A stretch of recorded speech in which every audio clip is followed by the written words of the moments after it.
بسم اللہ الرحمن الرحیم. السلام علیکم ناظرین, آپ دیکھ رہے ہیں پروگرام سوال عوام کا اور میں ہوں آپ کا میزبان ایمن مفتی.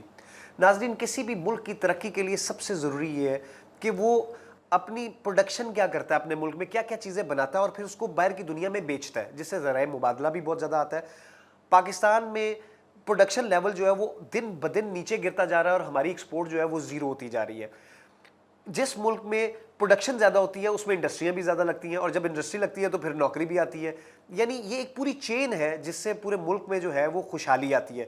ہمارے ملک میں بجائے یہ چین چلنے کے اور پروڈکشن بڑھنے کے یہ نیچے کی طرف آئی جا رہی ہے, جس کی وجہ سے نہ نوکریاں بھی ختم ہو رہی ہیں, انڈسٹری بھی تباہ ہو رہی ہے, اور ہم دوسرے ممالک کے مرہون منت ہو رہے ہیں اور ہمیں دوسرے ممالک سے چیزیں جو ہیں وہ اپنے ملک میں منگانی پڑتی ہیں, کیونکہ بدقسمتی سے شاید سوئی سے لے کے جہاز تک ہم اپنے ملک میں نہیں بناتے, باہر سے ہی منگواتے ہیں. یعنی سوئی بھی جو آتی ہے وہ بھی باہر سے آتی ہے. تو جو ممالک ایکسپورٹ کرتے ہیں چیزیں اپنے ملک میں بنا کر, وہ آج دنیا میں اس وقت ترقی کر کے اور پوری دنیا پہ قابض ہو رہے ہیں. آپ کے سامنے چین کی مثال ہے.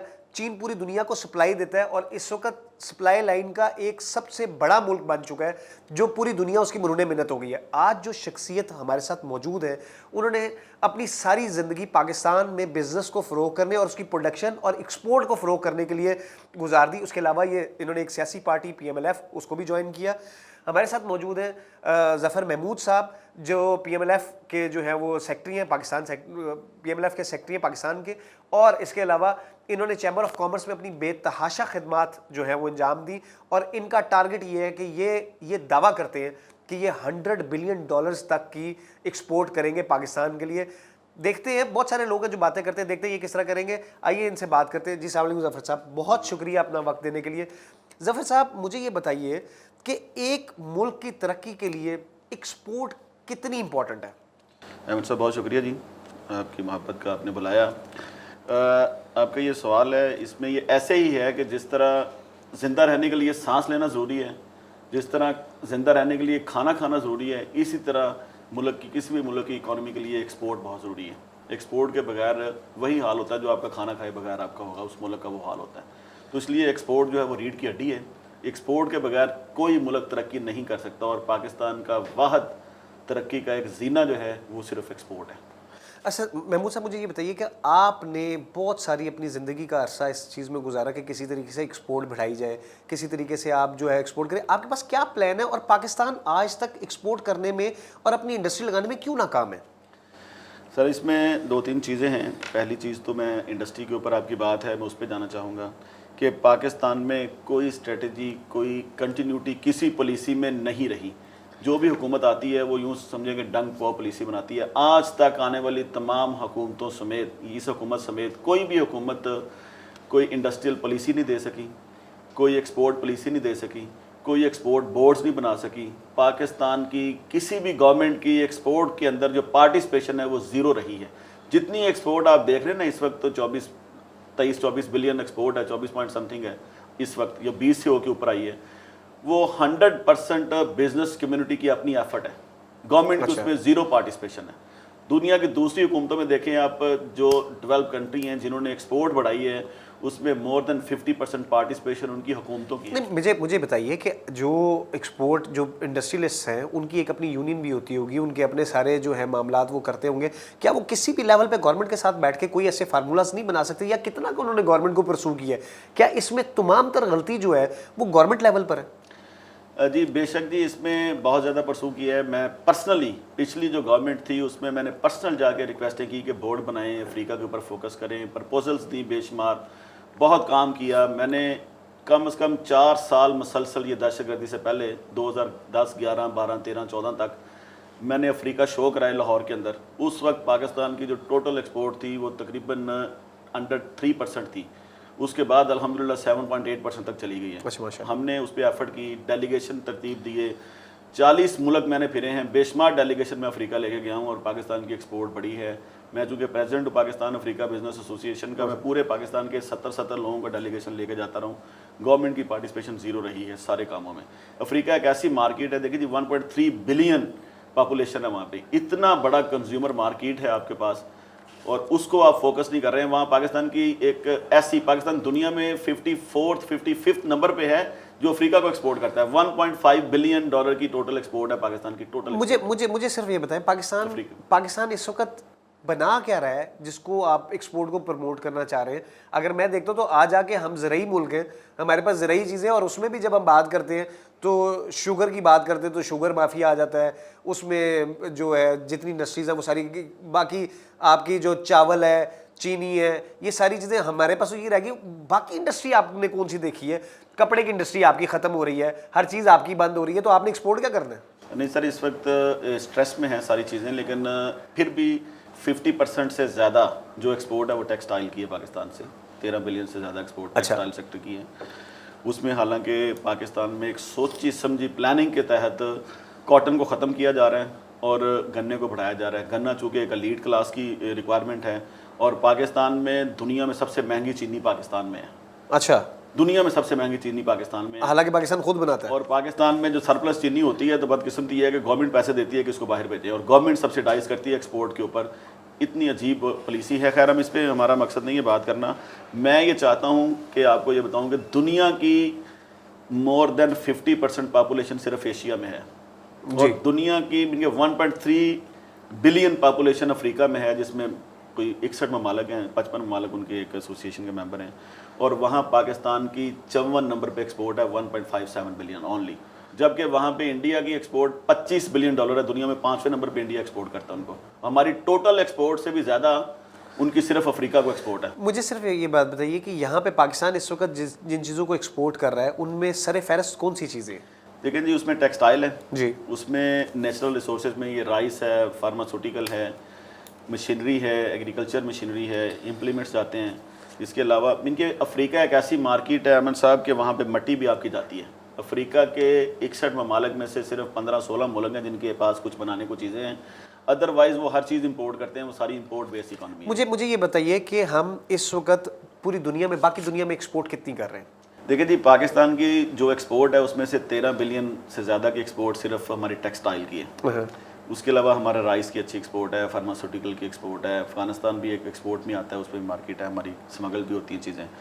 اس کے علاوہ ایشیا میں ہم نے GSP+ لیا, فائدہ اس کا کوئی نہیں ہوا, ہماری ایکسپورٹ وہاں بھی ہے. پھر آپ آ جائیں اجناس کے اوپر, ہمارے ڈرائی فروٹ بھی ایکسپورٹ ہوتا ہے, فروٹ بھی ایکسپورٹ ہوتا ہے, ویجیٹیبلس بھی ایکسپورٹ ہوتی ہیں, اپنے اپنے حصے کی وہ ساری چیزیں لیتی ہیں. مگر میں یہ سمجھتا ہوں کہ جو سب سے بڑی چیز ہے نا, ہمیں پاکستان کے اندر گورنمنٹ اگر سپورٹ نہ کرے تو پاسبل نہیں ہے اس کو. مجھے صرف یہ بتائیے کہ گورنمنٹ کیوں سپورٹ نہیں کر رہی اور کیوں سپورٹ نہیں کرنا چاہتی؟ اس میں مجھے میرا سوال ذرا کلیئر کر لیجیے. کیا گورنمنٹ سپورٹ نہیں کر رہی یا کرنا نہیں چاہتی؟ دوسری بات یہ کہ آپ گورنمنٹ سے کس قسم کی سپورٹ چاہتے ہیں؟ کوئی پالیسی میٹر پہ سپورٹ چاہتے ہیں یا کوئی پروڈکشن میں سپورٹ چاہتے ہیں؟ آپ کس طرح کی سپورٹ چاہتے ہیں؟ پہلے تو میرا یہ سوال کلیئر کریں, کیا گورنمنٹ سپورٹ نہیں کر رہی, اس کی عقل سمجھ اتنی نہیں, یا وہ کرنا ہی نہیں چاہتی؟ یہ تو یوں ہوئی نا بات کہ گورنمنٹ ایک ڈرائیور گاڑی چلانا چاہتا ہے لیکن اس کو گاڑی چلانی آتی نہیں. اچھا, تو اس کے لیے سیکھنی پڑتی ہے. اچھا, گورنمنٹ کوئی پالیسی واضح کرے, کوئی بورڈ بنائے ایکسپورٹ کے اوپر, جو ہے نا اسٹیک ہولڈرز کو ساتھ لے, پلاننگ کرے. میں نے پرپوزلز دیے ہیں کہ کن کن ملکوں میں کس طرح ہم ایکسپورٹ بڑھا سکتے ہیں, ہمارے ساتھ بات کریں. گورنمنٹ میں جو میں ڈفرینٹ سمجھتا ہوں نا, کہ جو فرق ہے, جو ڈفرینس ہے وہ ہے بیوروکریسی کا. بیوروکریسی کے تھرو گورنمنٹ ڈیل کرتی ہے, اور بیوروکریسی نے پاکستان میں آج تک کچھ ہونے نہیں دیا, اور جو ہماری الف ہم بولتے ہیں وہ وہاں جانے تک یہ ہو جاتا ہے. اچھا, تو اس کا رزلٹ کوئی نہیں آتا. تو ایک تو سب سے بڑی بات یہ ہے کہ اس کو ایکسپورٹ بورڈ بنانا چاہیے, ڈائریکٹ ایک ہی, ڈفرینٹ نہیں, ایک ہی بورڈ بنائے, اس بورڈ پہ لوگوں کو لے اور جو اسٹیک ہولڈرز ہیں ان کے ساتھ بات کریں. اور پھر چونکہ گورنمنٹ کی پارٹیسپیشن, سب سے بڑی بات یہ ہے کہ گورنمنٹ نے جس کے ساتھ FTA سائن کرنا ہے, گورنمنٹ نے جس کے ساتھ اپنے ریلیشن پولیٹیکل اچھے رکھنے ہیں, اور جن ملکوں کے ساتھ انہوں نے نیگوشیٹ کرنا ہے, وہیں ہی ایکسپورٹ پروموٹ ہو سکتی ہے بائیلیٹرل ٹریڈ کے اوپر.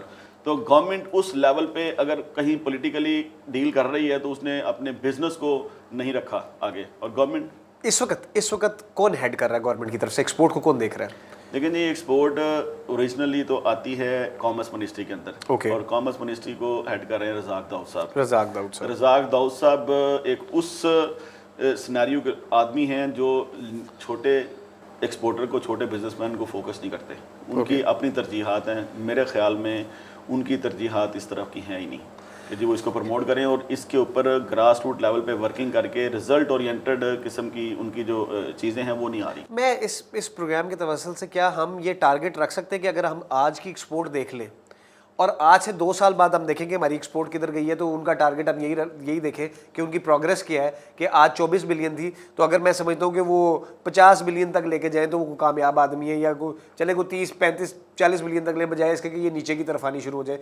پچھلی گورنمنٹ سے اور اس گورنمنٹ کے بیچ میں کیا ایکسپورٹ اوپر گئی ہے کہ نیچے آئی ہے, آپ کے خیال میں کیا ہوا؟ سر کوئی ایکسپورٹ اوپر نہیں گئی, وہیں کی وہیں ہیں, وہیں کی وہیں, نیچے بھی نہیں آئی, نیچے نہیں آئی ہیں.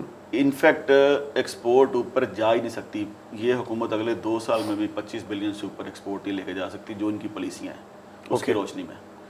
R&D نہیں ہے. لیٹس ازیوم, میں آپ کو ایک ایگزامپل دیتا ہوں کہ 95 سے 90s کے اندر سمجھ لیں کہ پاکستان سے مڈل ایسٹ کے اندر 85% رائس جاتا تھا اور 15% انڈیا سے جاتا تھا. بالکل ٹھیک. آج 86% انڈین رائس وہاں جاتا ہے اور 14% پاکستانی رائس. R&D نہیں ہے, ییلڈ پر ایکر نہیں ہے. گورنمنٹ کی پارٹیسپیشن کیا ہے کہ پر ایکر ییلڈ ہی آپ نہیں بڑھا سکے آج تک رائس کے اوپر. 20-25 من آپ کی گندم آتی ہے, آپ کی جو ہے نا وہ پیڈی کی آتی ہے فصل. لہٰذا قطن کسی صورت بھی مجھے نظر نہیں آتا کہ گورنمنٹ کی کوئی ایسی پالیسی یا پلاننگ ہے جس کے تحت یہ ایکسپورٹ کو بڑھا سکتے ہیں. ایکسپورٹ جو آپ کی 25 بلین سے اوپر نہیں بڑھتی. میں یہ دعوے سے کہتا ہوں آپ کو کہ اگر ہمیں موقع ملتا ہے تو اگر ہماری پالیسیز, ہماری پلاننگ چلتی ہے تو میرے خیال میں 5 سال کے اندر $100 بلین ایکسپورٹ کر سکتا ہے پاکستان. بڑا دعویٰ ہے جی. آج تک تو پیچھے سے لے کے اگر ہم پچھلے 10 سال دیکھ لیں تو میرا خیال ہے کہ اس سے اوپر تو کتنی کی امپروومنٹ ہوئی ہے پچھلے 10 سالوں میں. اگر ہم دیکھیں پچھلے 10 سالوں کو آپ چھوڑ دیں, جب سے ہم نے ہوش سنبھالا ہے پچھلے 20 سالوں میں نے نہیں دیکھا کہ کوئی ایکسپورٹ پالیسی, کوئی انڈسٹریل پالیسی. پاکستان میں ڈی انڈسٹریلائزیشن ہو رہی ہے اس وقت. آپ دیکھیں کہ کہاں ایکسپورٹ آپ کی کیسے بڑھ سکتی ہے جب آپ کی انڈسٹریلائزیشن ہوگی نہیں. ڈی انڈسٹریلائزیشن ہو رہی ہے جب آپ کا بیک اپ نہیں ہے, پیچھے چیزیں نہیں ہیں, آپ کیسے بنا ہی نہیں رہے. آپ دنیا میں ہر چیز کی ڈیمانڈ ہے, ہر چیز کی ڈیمانڈ ہے. ہمارے پاس مین پاور ہے, ہمارے پاس ٹیکنالوجی ہے, ہمارے پاس سورسز ہیں, ہمارے پاس نیچرل ریسورسز ہیں, ہمارے پاس ابھی را مٹیریل کی چائنا مارکیٹ ہے, ہم کر سکتے ہیں ایکسپورٹ. دوسری جو سب سے بڑی ریزن آپ نے جو پوچھی ہے کہ ایکسپورٹ نہیں بڑھ سکتی ہے, پاکستان میں ویلیو ایڈیشن کے اوپر کوئی کنسنٹریشن نہیں ہے. را مٹیریل ایکسپورٹ ہو رہے ہیں. گورنمنٹ کی کوئی ایسی, دنیا میں کسی ملک میں آپ دیکھ لیں, یہاں تک کہ انڈونیشیا سے لکڑی باہر نہیں آ سکتی. ایکسپورٹ لکڑی خالی نہیں کر سکتے, را لکڑی وہ ویلیو ایڈیشن کر کے وہ فرنیچر ایکسپورٹ کریں گے.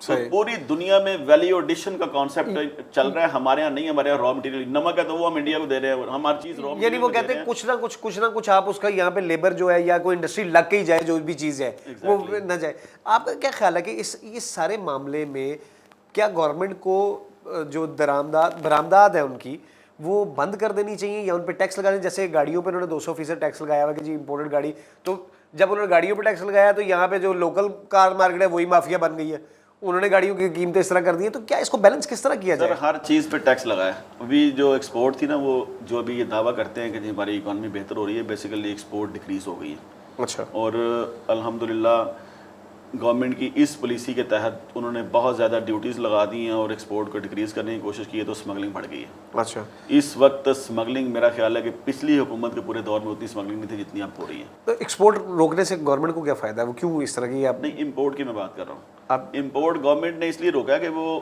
یہاں سے ہمارا اگر امپورٹ جتنی ہم کریں گے فورن ایکسچینج باہر جائے گا, تو گورنمنٹ اس فورن ایکسچینج کو کرنا چاہتی ہے چونکہ وہ امبیلنس ہو جاتی ہے اکانومی.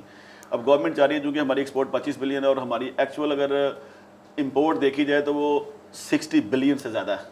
امپورٹ ہماری 60 بلین, انڈر انوائسنگ ہو جاتی ہے اور چیزیں ہو جاتی ہیں. گورنمنٹ کے ڈاکومنٹس میں اگر 45-50 بلین, بیسیکلی 60 بلین سے زیادہ امپورٹ ہے ہماری. اور میرے خیال میں کوئی $20 بلین کی اسمگلنگ بھی ہے. اچھا, یہ نہیں گورنمنٹ نے اس کو کم کرنے کے لیے, چونکہ پاکستان میں لوکل پروڈکشن تو ہے نہیں, انڈسٹریلائزیشن تو ہو نہیں رہی, شیمپو تک آپ کے باہر سے آ رہے ہیں. تو جب اتنی امپورٹ بڑھے گی اور آپ کی جو ہے نا وہ فورن ایکسچینج تو باہر جائے گا, تو گورنمنٹ نے اس فورن ایکسچینج کو روکنے کے لیے بے تحاشا ٹیکسز انکریز کیے ہیں. 100% تک 200% تک ٹیکس انکریز ہو گئے ہیں. اور جو یہاں پہ ہر چیز مفادات کے لیے کی جا رہی ہے. خود پروڈکشن کے لیے کیا کر رہی ہے گورنمنٹ؟ خود پروڈکشن کے لیے کیا کر رہی ہے؟ اگر وہ ٹیکسز وغیرہ لگا رہی ہے, صرف امپورٹ روکنا بات نہیں ہے, بات تو یہ ہے کہ خود بھی پروڈکشن کی طرف جائیں. اس کے لیے انہوں نے کوئی قدم نہیں اٹھایا. سر 0% ان کی ایفرٹ ہے اس کے اوپر. اب مارکیٹ میں مہنگائی جو ہے وہ اسی لیے بڑھ گئی ہے کہ جو چیز آپ کو 50 روپے کی ملتی تھی, اب اس کے اوپر انہوں نے ڈیوٹیز بڑھا دی ہیں کہ امپورٹ کم کرنے کے لیے وہ چیز اب 150 روپے کی اویلیبل ہے مارکیٹ میں. اور لوکل پروڈکشن ہے کوئی؟ لوکل پروڈکشن اس کے الٹرنیٹ میں ہے نہیں. جی ناظرین، جیسے کہ آپ نے دیکھا، بدقسمتی کی بات ہے کہ اس طرح روکنے کی کوشش تو کر رہے ہیں کہ جی کسی طریقے سے اب امپورٹ کو روکیں، لیکن اس کا جو امپیکٹ ہے وہ سیدھا کا سیدھا مہنگائی کی صورت میں لوگوں پہ جا رہا ہے. صرف روکنا بات نہیں ہے، بات تو صرف یہ ہے کہ اس کا کوئی ایسا پراپر سلوشن نکالا جائے جس سے ہماری پروڈکشن بڑھے. ہماری پروڈکشن بڑھے گی تو ہم آگے ایکسپورٹ کرنے کے قابل ہوں گے. ظفر صاحب نے بڑی خوبصورت بات کی کہ جب تک کہ آپ اس میں ویلیو ایڈڈ چیزیں نہیں کرتے، را مٹیریل کو بند کریں، ویلیو ایڈڈ چیزیں کریں. یہ تو میرے جیسے بندے کو بھی سمجھ آ رہی ہے جس کا اکانومی سبجیکٹ ہی نہیں ہے کہ یہ بات ٹھیک ہے کہ آپ خالی لکڑی کیوں امپورٹ کرتے ہیں، یہاں سے آپ فرنیچر بنا کے بھیجیں تاکہ فرنیچر کی انڈسٹری اوپر کی طرف جائے. تو ہم نے ان کی زندگی پہ ایک پیکج بنایا. آئیے دیکھتے ہیں یہ پیکج اور انہوں نے ابھی تک کیا کام کیے اور کیسے کام کیے اور بزنس کو بڑھانے کے لیے کام کیے ان کی زندگی میں ایک پیکج. آئیے دیکھتے ہیں وہ پیکج.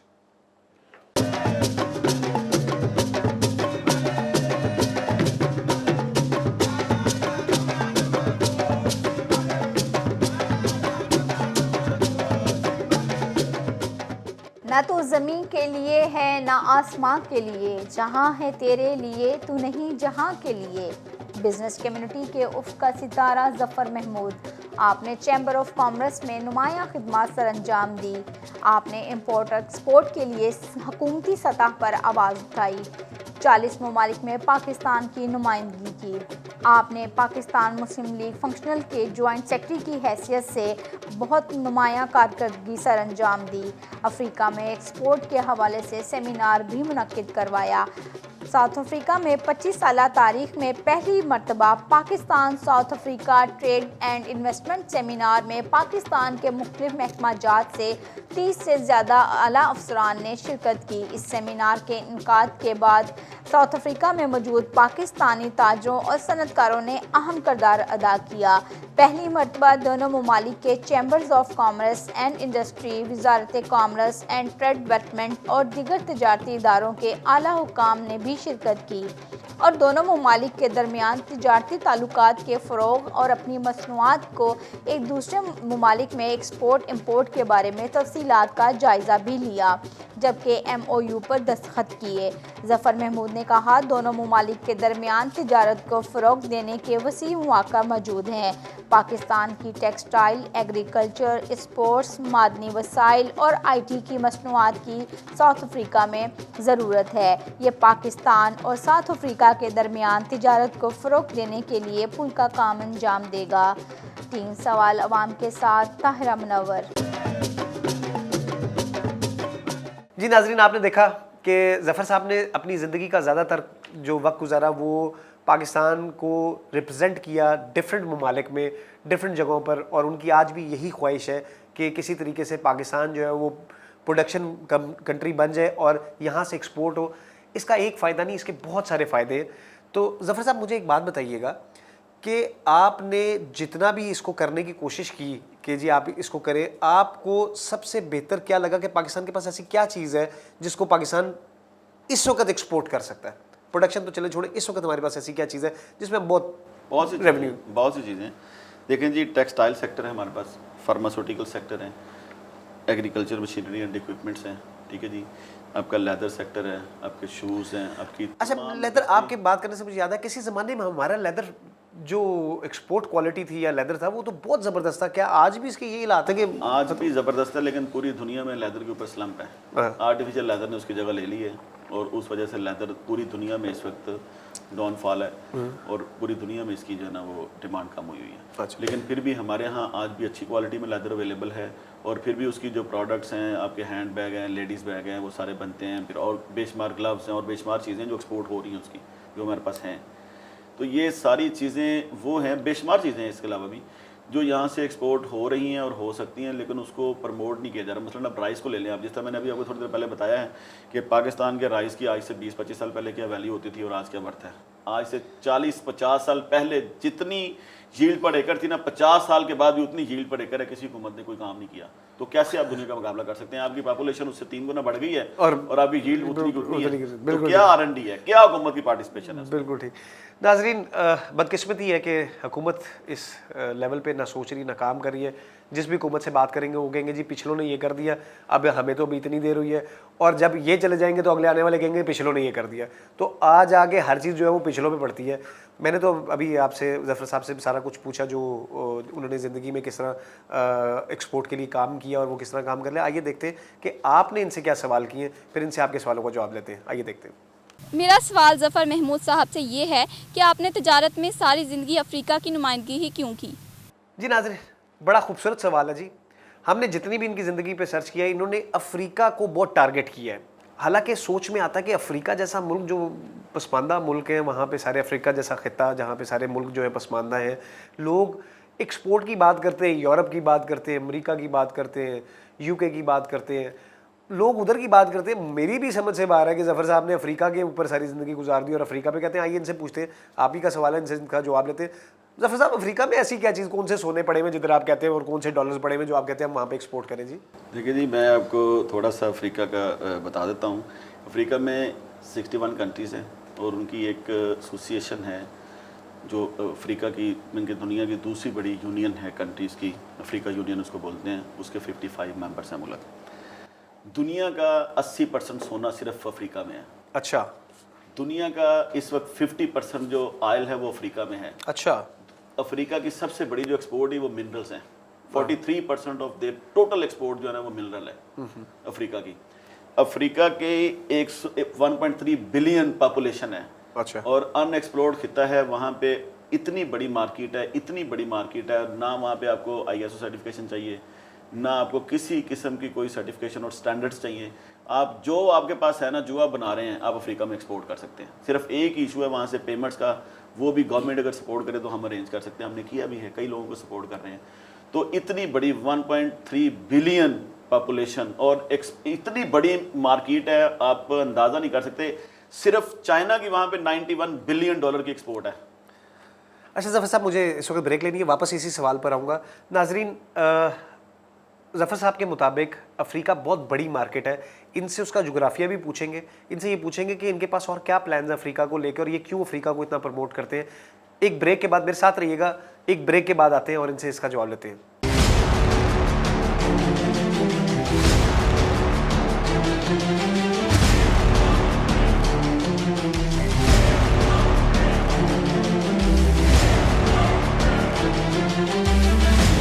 ویلکم بیک جی. اس سے پہلے ظفر محمود صاحب ہمیں بتا رہے تھے کہ افریقہ ایک بہت بڑی مارکیٹ ہے, اور میرے لیے کچھ حیران کن باتیں یہ تھی کہ افریقہ میں 80% دنیا کا گولڈ جو ہے افریقہ میں, 50% جو آئل ہے دنیا کا وہ افریقہ میں. تو اس کا مطلب ہے افریقہ جو ہے وہ بڑی, واقعی بڑی ایک ایسی مارکیٹ ہے. ابھی ان سے پوچھتے ہیں, کیونکہ انہوں نے تو بہت گھوما پھرا ہے اور اس کو دیکھا ہے, ان سے پوچھتے ہیں کہ اس کا جغرافیائی انداز کیا ہے, یہ کس طرح پلان کرتے ہیں کہ افریقہ میں کس طرح کرنی چاہیے. اور ایک اور جو انہوں نے انٹرسٹنگ بات کی کہ وہاں پہ ISO سرٹیفکیشن بھی نہیں چاہیے, آپ کے پاس جو ہے آپ بنا کے بیچ سکتے ہیں, ورنہ باقی ملکوں میں تو آپ کو بڑی ساری جو لوازمات ہیں وہ پورے کرنے پڑتے ہیں. ظفر صاحب, مجھے یہ بتائیے گا کہ آپ نے مجھے یہ بتایا کہ افریقہ جو ہے اس میں 80% گولڈ ہے, 50% ہے, تو پاکستان اس پہ توجہ کیوں نہیں دے رہا, اور آپ کے پاس کیا پلان ہے کہ آپ سمجھتے ہیں کہ ہم بہت زیادہ ایکسل کر سکتے ہیں, باقی دنیا تو میرا خیال ہے اس کو بڑے ٹارگٹ کر رہی ہوگی. سر دیکھیں, دو چیزیں ہیں. گولڈ تو ہمارا ٹارگٹ نہیں ہے کہ امپورٹ کریں. میں ان کی پرچیزنگ پاور کے حوالے سے بات کر رہا ہوں کہ ان کی پرچیزنگ پاور اتنی ہے کہ ہیرا بھی وہاں پہ ہے, سونا بھی وہاں پہ ہے, یہ اپنا مین پاور بھی وہاں پہ ہے, آئل بھی وہاں پہ ہے, اور بے شمار منرلز بھی وہاں پہ. ہم ٹریڈ کر سکتے ہیں نا جی, ہم ان کے ساتھ گولڈ اور آئل میں کر سکتے ہیں. میں آپ کو ایک بات بتا دوں کہ یہاں پہ جو چیز آپ 10 روپے کی بیچ رہے ہیں نا, یقین کریں کہ آپ 25 روپے کی وہ چیز بیچیں گے, وہ ہنس کے لیں گے. اتنے بڑے مارجن ہیں دنیا میں, کہیں بھی اتنا مارجن آپ کو اویلیبل نہیں ہوگا, پروفٹس مارجن, جتنا آپ کو افریقہ کے اندر ہے. میری یہ پلاننگ ہے کہ میں افریقہ کے 10 ملکوں میں پرائیویٹ پارٹنرشپ کے اندر پاکستان ہاؤس لانچ کر رہا ہوں انشاءاللہ. لاہور چیمبر آف کامرس نے اس سلسلے میں افریقہ ڈیسک لانچ کر دیا ہے میری سرپرستی میں لاہور چیمبر کے اندر. افریقہ ڈیسک میں ہر قسم کی افریقہ کو ایکسپورٹ کے لیے انفارمیشن اویلیبل ہوگی. وہ پاکستان افریقہ بزنس ایسوسیشن کے ساتھ مل کے انہوں نے لانچ کیا ہے. پاکستان افریقہ بزنس ایسوسیشن ابھی جس کا میں چیئرمین ہوں, وہ ابھی لاہور چیمبر آف کامرس کے ساتھ مل کے 10 ملکوں میں پاکستان ہاؤس لانچ کر رہی ہے, جہاں پہ گورنمنٹ کی پارٹیسپیشن کے بغیر, گورنمنٹ کی سرپرستی کے بغیر ہم اس کو ابھی بنا رہے ہیں, اور اس کے اوپر ورکنگ اگلے سال انشاءاللہ شروع ہو جائے گی. یہ کرے گا کیا, اس کا مقصد کیا ہے؟ اس کا مقصد یہ ہوگا کہ جی پاکستان ہاؤس, پاکستان کی افریقہ کے 61 ممالک میں سے 15 ملکوں میں ایمبیسیز ہیں اس وقت. اوکے. جس میں سے صرف 2-3 ملکوں میں پہلے ان کے کمرشل کونسلٹ تھے, اب انہوں نے 10 ملکوں میں کمرشل کونسلٹ ڈپیوٹ کر دیے ہیں. اور وہاں سے ایکسپیکٹ کر رہے ہیں ہم, ابھی انہوں نے ایک کانفرنس کی تھی جس میں میں نے اسی تحفظات کا اظہار کیا تھا کہ جی ہماری وہاں پہ جو امبیسڈر ہیں وہ اس کے اوپر فوکس نہیں کر پاتے، اور وہاں پہ کمرشل کونسلٹ ہیں نہیں، تو وہاں پہ ایکسپورٹ کا تو کانسیپٹ نہیں ہے۔ اب انہوں نے وہاں کمرشل کونسلٹ ڈپیوٹ کیے ہیں، تو ہم نے 2 ڈیلیگیشن بنائے ہوئے تھے، 2 ملکوں کے 3 ملکوں کے، تو وہ یہ کرونا کی وجہ سے پینڈیمک ایشو آ گیا تو اس پہ وہ نہیں جا سکے۔ ابھی ہم نے وہاں پہ انشاءاللہ اگلے سال کے شروع میں ہم ڈیلیگیشن کا سلسلہ سٹارٹ کر رہے ہیں، اور پہلے مرحلے میں ہم 10 ملکوں میں پاکستان ہاؤس لانچ کر رہے ہیں، جہاں پہ پاکستانی پروڈکٹ جو ہیں جس میں ہم ایٹ ہوم ہیں، جو ہم ایکسپورٹ کر سکتے ہیں، جس کا بیک اپ پیچھے ہے ہمارے پاس، وہ ہم وہاں پہ ڈسپلے کر رہے ہیں، اور لوکل وہاں پہ ہم ہائر کر رہے ہیں اس کو مارکیٹ کرنے کے لیے لوگ جو اس کو مارکیٹ کریں گے، اور ہم یہاں سے ٹریڈ مجھے سر یہ بتائیے کہ اس وقت چلے ہو سکتا ہے آپ کی اس بات سے جو یہاں پہ بہت سارے ایسے لوگ ہیں جو پراپرٹی میں انویسٹ کرتے تھے یا ڈفرینٹ چیزوں میں انویسٹ کرتے تھے، تو ویسا ماحول نہیں رہا یا ویسے انپٹ نہیں چیزوں میں رہا، تو بندہ سوچ سکتا ہے یار کوئی چیز ہم بنا کے تو ایکسپورٹ کرنا شروع کر دیں۔ ایسی آپ کے نزدیک کیا چیز ہے جو اس وقت فوری طور پہ افریقہ کے اندر جس کی ڈیمانڈ بہت زیادہ اور یہاں پہ کوئی بندہ اس پہ کام کر سکتا ہے؟ جی، آپ نے جو بات کی ہے یہ ایک ریورس مارکیٹنگ کی آپ نے بات کی ہے۔ دنیا میں کانسیپٹ ہے ریورس مارکیٹنگ کا، جس طرح ریورس انجینئرنگ ہوتی ہے کہ جی یہ کب کی ڈیمانڈ ہے تو کب جا کے بنا لیتے ہیں۔ آپ مارکیٹ میں اوپن مارکیٹ میں جاتے ہیں، افریقہ میں جاتے ہیں، آپ کو پتہ چلتا ہے جی یہاں پہ موبائل کی مارکیٹ ہے تو آپ موبائل ایکسپورٹ کرنا شروع کر دیتے ہیں۔ میں سمجھتا ہوں کہ پاکستان جیسا third world country reverse marketing کا متحمل نہیں ہو سکتا فی الحال۔ آپ جو بنا رہے ہیں نا آپ اسی کو ایکسپورٹ کر سکتے ہیں، لیکن جو ایکسپورٹ کرنے کی ایک کانسیپٹ ہے، ایک پالیسی ہے پوری دنیا میں، آپ جس بائر کے ساتھ بات کریں گے وہ آپ کو مینٹلی جج کرے گا کہ آپ کی کتنی ایٹ ہوم ہے آپ اس میں، کتنی آپ کی ایکسپرٹی ہے اس میں، کتنی اسپیشلٹی ہے کہ آپ اس چیز کو ایکسپورٹ کر سکتے ہیں۔ جب وہ آپ کو جج کرے گا اور آپ اس کو پروو نہیں کر پائیں گے کہ میں اس میں ایکسپرٹ ہوں، میں نے کسی سے لے کے دینا، تو وہ آپ سے پرچیز نہیں کرے گا۔ سب سے پہلی جو ڈیلنگ کا کانسیپٹ ہوتا ہے وہ یہ ہوتا ہے کہ آپ کی ایکسپرٹی دیکھتا ہے کہ وہ اس چیز میں کتنا ایٹ ہوم ہے، یہ بندہ مجھے ایکسپورٹ کر سکتا ہے، اس کی اسپیشلٹی ہے، اس کے اوپر گرپ ہے، تو پھر وہ آپ کو آرڈر پلیس کرتا ہے۔ تو میں آپ کے اس پروگرام کے حوالے سے یہ میسج دینا چاہتا ہوں کہ قطعاً اس بات کو نہ سوچیں کہ جی کیا ہم نے ایکسپورٹ کرنا ہے، یہ دیکھیں کہ آپ کے پاس کیا ہے، وہی ایکسپورٹ ہوگا افریقہ میں۔ یعنی افریقہ جو ہے وہ اس کے پاس وہ اتنا کنزیومر کنٹری ہے کہ آپ کے پاس جو چیز ہے آپ اس کو کر سکتے ہیں۔ اچھا مجھے ایک اور بات بتائیے، ایک بات میں بتا دوں، ماچس سے لے کے نا، میچ باکس سے لے کے، سوئی سے لے کے، عام دوائی سے لے کے، سر درد کی دوائی سے لے کے، آپ جہاز تک وہاں ایکسپورٹ کر سکتے ہیں۔ اچھا آپ کو چاہیے، اچھا، اور ہو رہا ہے پاکستان سے میچ باکس بھی جا رہا ہے، ماچس جا رہی ہے پاکستان سے ایکسپورٹ ہو رہی ہے۔ نہیں مجھے یہ بتائیے کہ چیمبر آف کامرس جو آپ یہ سارا چیمبر آف کامرس کے تھرو آپ یہ کر رہے ہیں، سارا کچھ جو کر رہی وہ کیا فیسیلیٹیٹ کرے گا؟ وہ فار ایگزامپل کوئی بندہ ہے جو کہتا ہے کہ یار میں نے یہ پروڈکٹ جو ہے وہ ایکسپورٹ کرنا ہے، چیمبر آف کامرس اس کو کیسے فیسیلیٹیٹ کر سکتا ہے؟ کیا وہ جگہیں ہیں جہاں پہ وہ جا کے کرے؟ اور افریقہ میں وہ کہتا ہے جی میں نے ایکسپورٹ کرنی ہے، تو کیسے آپ فیسیلیٹیٹ کریں گے؟ چیمبر 3 چیزیں آپ کو دے رہا ہے جی۔ پہلی چیز چیمبر آپ کو یہ دے رہا ہے کہ جی آپ چیمبر میں آئیں، افریقہ ڈیسک میں آئیں اور پوچھیں کہ جی میرے پاس یہ پروڈکٹ ہے، اس کی کس دنیا کے کس خطے میں، کس ملک میں اس کی مارکیٹ ہے، افریقہ کے کس ملک میں اس کی ڈیمانڈ ہے۔ اچھا، وہ چیمبر بتائے گا، ٹھیک ہے۔ اس کے بعد وہ کہتا ہے جی مجھے کسٹمر کیسے ملے گا، تو چیمبر ہر سال 3 سے 4 ڈیلیگیشن ارینج کرتا ہے، اس کو کسی ڈیلیگیشن میں ڈالے گا، ٹھیک ہے، اور وہ چلا جائے گا۔ ٹھیک ہے۔ اس کے علاوہ اگر اس کی اسپیشلٹی ایسی ہو کہ جس کو پروموٹ کیا جا سکتا ہو، ہم ڈفرینٹ امبیسیز کو، ڈفرینٹ ملکوں کو ہم ای میل اور ان کو ان کے کانٹیکٹس دے دیتے ہیں کہ آپ ان سے کانٹیکٹ کر لیں، آپ اس کو ایکسپورٹ کر سکتے ہیں۔ صحیح۔ تو 3 طریقوں سے چیمبر خدمت کر رہا ہے آپ کی۔ آپ جا کے پوچھیں کہ جی یہ پروڈکٹ دنیا کے کس ملک میں جا سکتی ہے، چیمبر آپ کو بتائے گا، سارا ڈاٹا اس کے پاس ہے۔ اور چیمبر کے ڈیسک کا مقصد یہ ہے کہ آپ کو گائیڈ کرنا کہ آپ کی جو پروڈکٹ ہے اس کی کس ملک میں ڈیمانڈ ہے، کہاں آپ لے کے جا سکتے ہیں، چیمبر کے ڈیلیگیشن میں آپ کس طرح پارٹیسپیٹ کر سکتے ہیں، کس طرح جا کے اپنی آپ پروڈکٹ کو وہاں پہ لانچ کر سکتے ہیں، کس طرح اپنی پروڈکٹ کو وہاں جا کے دکھا سکتے ہیں اور اس کو ایکسپورٹ کر سکتے ہیں۔ یہ ساری ہیلپ آؤٹ آپ کو چیمبر کرنے کو۔ تو مجھے بتائیے کہ یہ کب سے آپریشنل ہے؟ جی یہ آپریشنل ہے الحمدللہ۔ یہ چیف منسٹر صاحب آئے تھے، وہ وہاں پہ مختلف ڈیسک جو بنائے ہیں عرفان اقبال شیخ کی سرپرستی میں، ابھی وہ پریزیڈنٹ ہیں، تو اس کا افتتاح ہو چکا ہے۔ آج بھی کوئی جائے 9 سے 5 چیمبر کھلا ہے اور آپ جا کے افریقہ کے اوپر بیٹھ سکتے ہیں۔ اور میں کوشش کرتا ہوں، میری خواہش ہے، میری ڈیمانڈ ہے لوگوں سے کہ آپ آئیں، مجھ سے ملیں۔ میں وہاں بیٹھا ہوں، میں افریقہ کے بارے میں آپ کو ہر چیز پہ گائیڈ کرنے کو تیار ہوں۔ یہاں تو نہیں ہو سکتا نا کہ ہم روز پروگرام کریں اور روز یہ لوگوں کو بتائیں اور لوگوں کی کوشچن لیں۔ آپ چیمبر میں آئیں، آپ کے ہر سوال کا جواب وہاں موجود ہے، ہر آپ کی جو آپ کے ذہن میں جو بات ہے اس کا وہاں سلوشن موجود ہے۔ یعنی ظفر صاحب میں تو ان باتوں سے یہ لگ رہا ہے کہ مجھے آپ سے بات کر کے یہ ہو رہا ہے کہ پاکستان کے پاس بڑا برائٹ فیوچر ہے اگر وہ افریقہ میں جتنے بھی ایکسپورٹرز ہیں وہ افریقہ کی طرف جانا چاہتے ہیں، تو میرا خیال ہے کہ بڑا برائٹ فیوچر ہے۔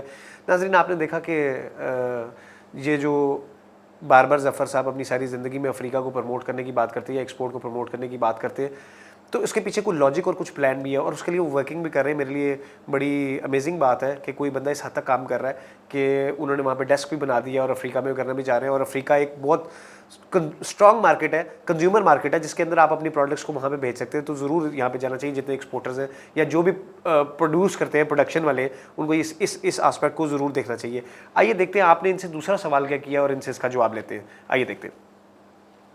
جی میرا سوال ظفر محمود صاحب سے ہے کہ آپ نے ساری زندگی کاروبار کیا لیکن اب سیاست کیوں؟ جی ناظرین, بڑا انٹرسٹنگ سوال ہے. میں نے آج تک زندگی میں دیکھا جب بھی کوئی بزنس مین اپنی پیک پہ پہنچ جاتا ہے یا ترقی کرتا ہے تو وہ سیاست ضرور جوائن کرتا ہے اور سیاست کی طرف آ جاتا ہے. سیاست میں پتہ نہیں ایسا کیا پڑا ہے, ہر بزنس مین ادھر جاتا ہے. اور اس وقت ظفر محمود صاحب نے بھی PMLF کو جوائن کیا اور اس کے ڈپٹی سیکرٹری جنرل بنے پاکستان لیول پر. ان سے پوچھتے ہیں کہ ان کا یہ سیاسی پارٹی جوائن کرنے کا کیا مقصد ہے, حالانکہ یہ تو ابھی مجھے کہہ رہے تھے کہ حکومت جو ہے وہ سپورٹ ہی نہیں کر رہی اور پھر اس پلیٹ فارم پہ جا رہے ہیں, چیمبر آف کامرس میں لوگوں کو ہیلپ کرنا چاہ رہے ہیں اور پھر انہوں نے ایک پولیٹیکل پارٹی جوائن کی. جی محمود صاحب, ظفر صاحب مجھے یہ بتائیے کہ آپ نے PMLF جوائن کی, آپ سیاست کی طرف کس طرح آ گئے؟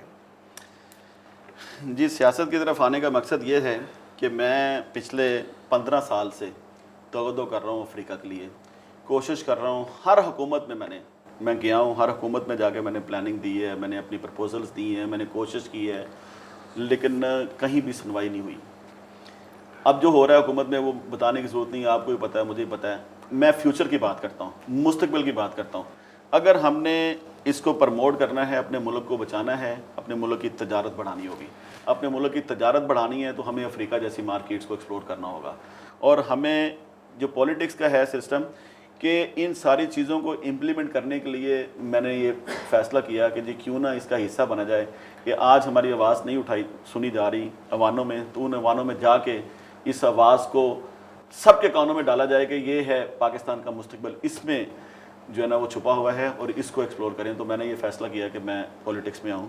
اور دوسرا یہ پاکستان مسلم لیگ نون اپنا ایف کا آپ نے مجھے بتایا ہے کہ جی یہ کیوں جوائن کی, تو میرے خیال میں اس وقت سب سے غیر متنازع جو پارٹی ہے وہ پاکستان مسلم لیگ ایف ہی ہے, جس نے بڑی صاف ستھری سیاست کی ہے, کہ چھوٹی سیاست کی ہے.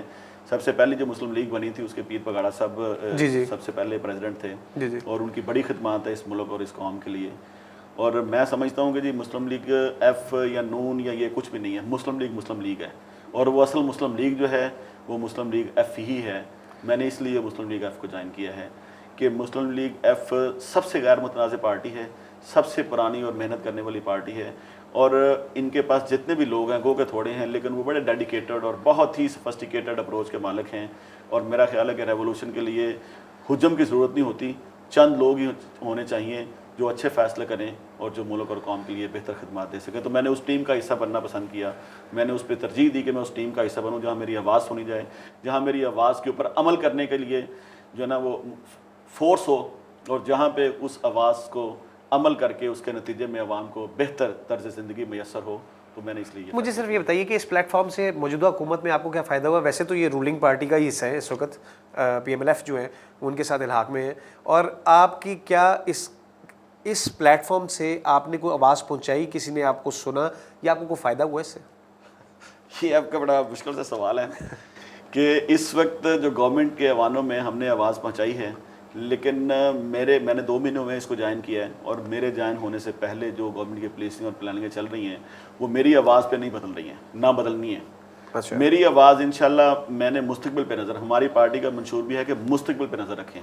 ہم آج پلاننگ کر رہے ہیں, آج اکنامک پالیسیز بنا رہے ہیں, آج ایکسپورٹ کی مارکیٹیں سرچ کر رہے ہیں, آج ہم نے پاکستان کی جو جتنی ایکسپورٹ ہے اس کی بیس بنا رہے ہیں. تو ہم نے اگلے آنے والے وقت میں اس کو امپلیمنٹ کرنا ہے. ظفر صاحب میرا پروگرام ہے سوال عوام کا. اس عوام نے آپ کے آگے ہاتھ جوڑ لینے, انہی الفاظوں کے اوپر انہوں نے بڑی بڑی تبدیلیوں کے بھی جو ہے نا وہ گون گائے ہیں اور آج کان پکڑ کے بیٹھے ہوئے. تو آپ کی مہربانی, آپ پھر ہمیں فیوچر کے خواب دکھانے کی بات کریں. ہم بھی اور آنے والی جو جانے والی جو حکومت اس وقت ہے گورنمنٹ میں. آپ جانے والی حکومت کہہ رہے ہیں؟ نہیں, جو جانے والی حکومتیں پچھلی تھی. اچھا, میں سمجھا آپ اس کو جانے والی حکومتیں یا یہ حکومت, ان میں اور ہماری سوچ میں ایک بنیادی فرق ہے. جی ہر آنے والی حکومت نے پچھلی حکومت کی لکیر پیٹی ہے. بالکل ایسے ہی ہے, ابھی بھی یہی ہو رہا ہے. میں آج بھی کہتا ہوں کہ ماضی کو بھول جائیں, میں کوئی ماضی پہ بات نہیں کرنا چاہتا, چونکہ ماضی کی لکیر پیٹنے سے بہتر ہے کہ آپ مستقبل پہ نظر رکھیں اور اپنے فیوچر کو اور اپنے آنے والی نسل کے فیوچر کو سیو کریں.